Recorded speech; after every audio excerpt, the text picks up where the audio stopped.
क्या सरकार को इस बात का क्रेडिट मिल जाएगा? इसी वजह से आपको इतनी तकलीफ थी, और अगर क्रेडिट मिल जाएगा तो आप भी इस बात का क्रेडिट ले लेते, क्योंकि जब सवाल खड़े होते हैं तो आप ये कहते हैं कि ताला तो हमने ही खुलवाया था, आप भी क्रेडिट ले लेते। फिर आपने क्यों निमंत्रण को अस्वीकार कर दिया?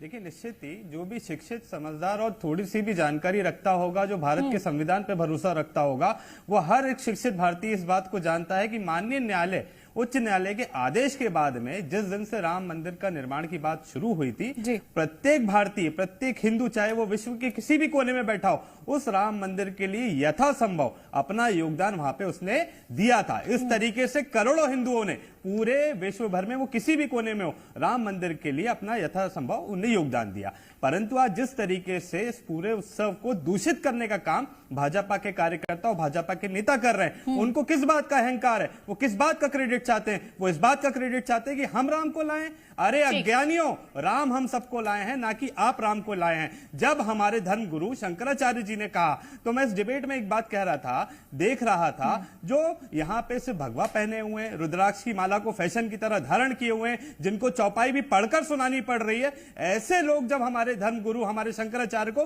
सीख देने का प्रयास कर रहे हैं, जो ये बताने का प्रयास कर रहे हैं कि आपने जो बहिष्कार इस उत्सव का किया है वो ठीक नहीं है, जो चापलूसी का यहाँ पे प्रदर्शन कर रहे हैं, जो भाजपा के अंधभक्त बने हुए, वो ये नहीं जानते हैं कि जिस धर्म गुरु का, हमारे धर्म के अगर हमारे गुरुओं का अपमान होता है, ऐसे किसी भी आयोजन में जाना हर एक हिंदू का अपमान है। विश्व का ऐसा कोई भी हिंदू ऐसी जगह पे उपस्थित नहीं होगा जहां पे उनके धर्म गुरुओं का अपमान होता हो। शंकराचार्य जी ने स्पष्ट रूप से कहा है कि जब मंदिर पूरी तरीके से निर्माण नहीं हुआ, यहाँ पे बाकी किसी भी चीजों का ध्यान नहीं रखा जा रहा है, और सिर्फ अपने प्रोपेगेंडा को, हितों को साधने के लिए राजनीतिक। भारतीय जनता पार्टी से एक बार रिएक्शन ले लेते हैं मुकेश जी। मुकेश जी, ये जो टकराव की स्थिति आ रही है, ये संघर्ष तो लंबा है ना,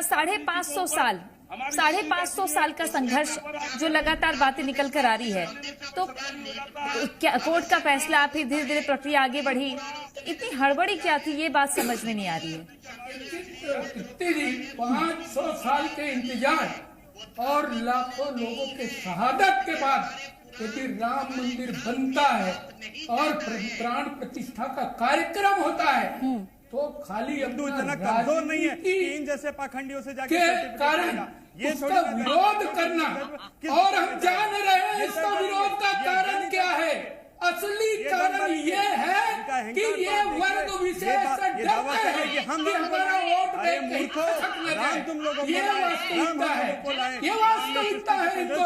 इनको मालूम है, समझिए, ये वोट के मत में इतना अहंकारी मत हो जाइए। ये तो बहाना की बात यहाँ पे शर्म आनी चाहिए आप लोगों को, शर्म आनी चाहिए।